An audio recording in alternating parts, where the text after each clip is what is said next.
When silence becomes a target, how to kill progress for the interest of few. What happens when doing your job quietly becomes your biggest liability? When showing up isn't enough and staying humble makes you a target.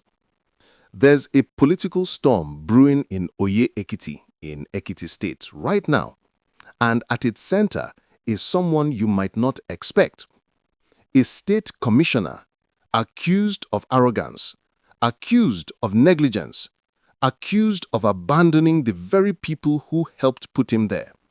But here's what makes this story fascinating. Every single accusation might be backwards. And the real story, it's about something much bigger than one person's reputation. Picture this. You're working, showing up, doing your part, supporting people with your own money, quietly, without cameras, without press releases. And then one day, a petition drops. Your name is dragged through the political mud. The accusations? You're absent. You're arrogant. You don't care. But you have receipts, photographs, videos, bank records, witnesses who will verify every claim you make. So what's really happening here? Stay with me, because this isn't just about Ekiti politics. This is about something much bigger than one person's reputation. The setup. Let me set the scene for you, because the timing here is everything. August 8th, 2023. A new state commissioner is sworn in for Ekiti State. Fast forward exactly 2 years and 2 days. August 10th, 2025. Governor Oyinbanji dissolves the entire state executive. Standard political procedure. Nothing unusual. Commissioners serve their term. Executive gets dissolved. Governor reshuffles, reappoints, brings in fresh faces. This is how the game works. But here's where things get interesting. This particular commissioner, representing Oye local government, did something during those 2 years that apparently rubbed some people the wrong way. Or maybe he didn't do something they expected.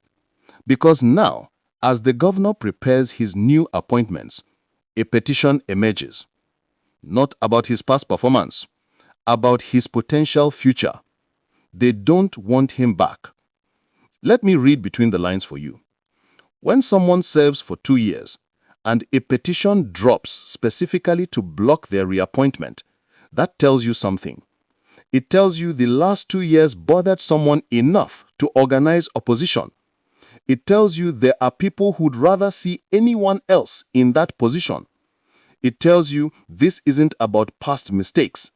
It's about preventing a future they don't want. The petition's accusations are serious in political terms.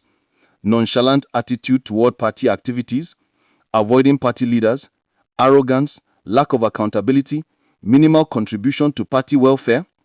These aren't criminal charges. These are character assassinations. And they are specifically designed to poison the well before the governor makes his decision. But here's what makes this story fascinating. Every single accusation might be backwards. And the real story, it's about something much bigger than one person's reputation. The counter-narrative. This commissioner didn't stay silent. He responded, and his response wasn't defensive deflection or political double talk. It was specific, detailed, documented. He said, over the past 2 years, I have consistently attended and hosted meetings, consultations, reconciliatory engagements, and ward-level activities across all 12 wards whenever I am in Ekiti State and my schedule allows. Wait, past 2 years. That's his entire tenure, August 2023 to August 2025. He's claiming consistent engagement across his full term. He mentions attendance records, photographs, videos available for impartial review. That's not vague politician speak.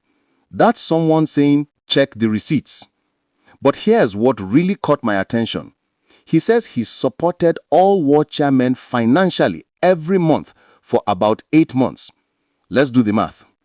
8 months out of a 24-month tenure is 1/3 of his time in office. And he did it quietly? No publicity? No press releases announcing his generosity? In modern politics, if you do something good and don't post it on social media, did you even do it at all? But this guy took the opposite approach. He says, "My approach has never been to publicize every gesture or meeting, but to quietly perform my responsibilities." Now here's where the psychology gets fascinating. During those 2 years, August 2023 to August 2025, he was building either loyalty or resentment. There's no middle ground. When you support people financially without publicity, you're making a bet. You're betting that gratitude will translate into political capital when you need it. You're betting that quiet service will be remembered. But someone filed a petition against his reappointment. So either the gratitude didn't materialize, or the opposition is stronger than the support. Or, and this is what I suspect, the petition isn't really about his performance at all. The accountability trap. Let's zoom in on one specific accusation because it reveals something crucial about what happened during those 2 years. The petition suggested this commissioner lacks accountability. Laughable, right? This is someone the governor created a new ministry and made him the pioneer commissioner. That is trust and not betting. The governor entrusted the foundation of the future, a whole sector, to him to lay and build. But few distrusted person would see that as a denial of their rightful pact to stardom. Well, the internet is buzzing with the achievement in office within the 24 months, and maybe probably just 1 year of inclusion in the state budget. A state commissioner accounts to the governor, the House of Assembly, relevant ministries and agencies, and the citizens of Ekiti State, not to ward chairman for personal salary or private finances. Or are these men from a different universe? Ekiti is presumed to be one of the most red states in Africa, but understanding seems to be an issue here in this matter. We may never know. His official stewardship during those 2 years must be fully available online to everyone with rightful oversight. But going after personal finances, that is quite a low for any intelligent person to do, honestly. Or, unless they thought the governor gives him countless resources to use to take care of the people, then that's different. And this is where it gets psychologically interesting. When someone who was appointed August 8, 2023, serves until August 10, 2025, is accused of no accountability, I think the people understand things differently. Some hear integrity and boundaries, others hear arrogance and secrecy. And the people who hear arrogance, they're the ones drafting petitions right now, trying to make sure the governor doesn't reappoint him. The silence paradox. Here's what's messing with my head about this whole situation. From August 2023 to August 2025, this commissioner was doing the work quietly, supporting people without fanfare, not publicizing every gesture. And in his mind, that's admirable. That's integrity. That's what leadership should look like. Service, not showmanship. But look at where we are now. Executive dissolved. Reappointments are being considered. And a petition circulating that could destroy his career. Or, at least this chapter of it. He has evidence. He has witnesses. He has a 2-year track record. But he also has enemies at various levels, namely at the ward, the local government, the past state executive, or even the assembly. No one or someone knows. People whose interests don't align with his reappointment. And those people are betting that the governor would choose the path of least resistance, appoint someone new, avoid the controversy, move on. But here's what I keep coming back to. Those 2 years between 2023 and 2025 should mean something. If he really attended meetings, supported the wards and the ward chairman, engaged across 12 wards in person and by proxy, those photographs and videos and attendance records, shouldn't that earn him consideration for reappointment? Or has politics evolved to a point where 2 years of quiet service counts for less than one well-timed petition from a selfish, disgruntled elders? The next few weeks will answer that question. The governor will make his appointments. Either this commissioner gets reappointed despite the petition, or he doesn't. And that outcome will tell us something crucial. Does sustained work matter? Do receipts matter? Does integrity survive when it's attacked by people with emerging aspirations? I don't know what will happen, but I know this.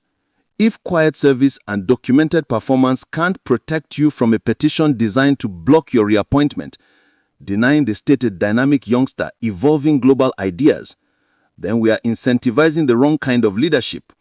We are rewarding showmanship over substance, noise over results, political theater over actual work. And that should concern all of us, whether we are in Ekiti State or anywhere else where leadership actually matters. What do you think? Let me know in the comments.